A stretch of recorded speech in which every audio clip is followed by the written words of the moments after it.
Very nice, very nice. Could you tell the audience a little bit who are your motivators? What people motivated you to do what you're doing now? I've always been fascinated by this research, the research of the Nephilim and end times prophecy and things like that. And in the early days, there was, I came from a pre-trib rapture dispensational background, so Tim LaHaye and people like him, Hal Lindsey, those were early inspirations for me.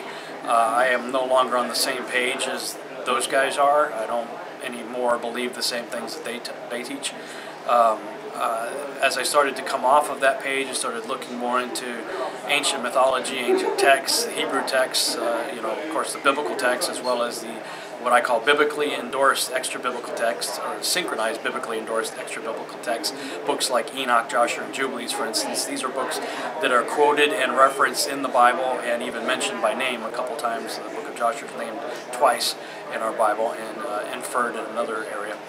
As I started to look into those texts, I started getting a very different picture, both of the ancient world as well as prophetically looking toward the future. And right around the same time I started looking into those things, I was introduced to the works of Peter Goodgame, Tom Horn, Steve Quayle, L.A. Marzulli, people like that, people who are known for their work, particularly on Nimrod and the Nephilim. And when I read their work, I had already been going down a lot of the same paths that those guys took, but they sort of brought all the pieces together. I had this picture that I was working on for my own research, but I had a bunch of gaps.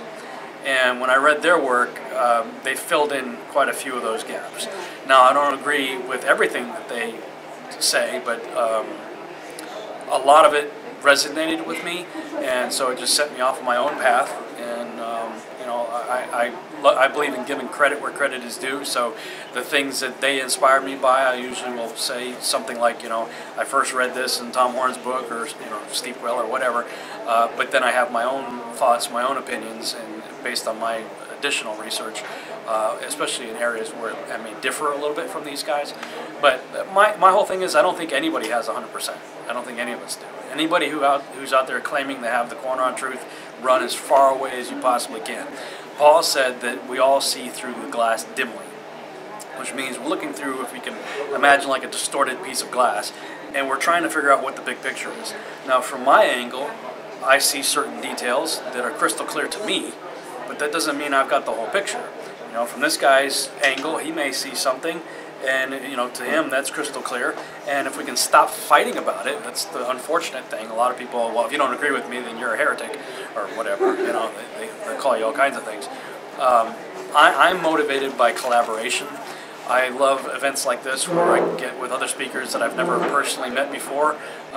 These guys, I've interviewed them on my radio show, but I never met them in person until this weekend.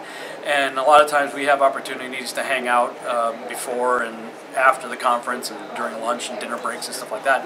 And we have a chance to exchange notes.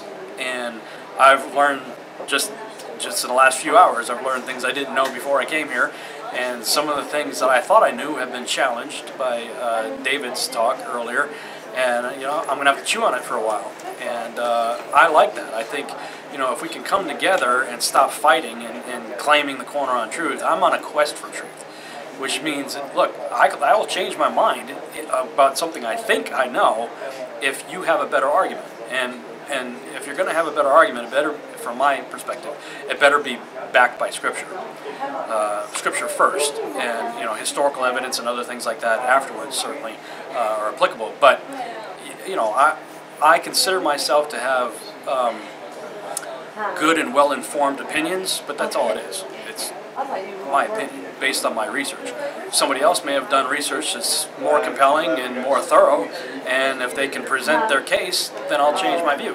And that's what I'm motivated for the truth. I just want to know what the truth is. And I'm excited when I'm able to get around other brothers and sisters who have a little piece of it, or maybe even a big piece of it. It excites me because I just want to know what the truth is. So. Well, I guess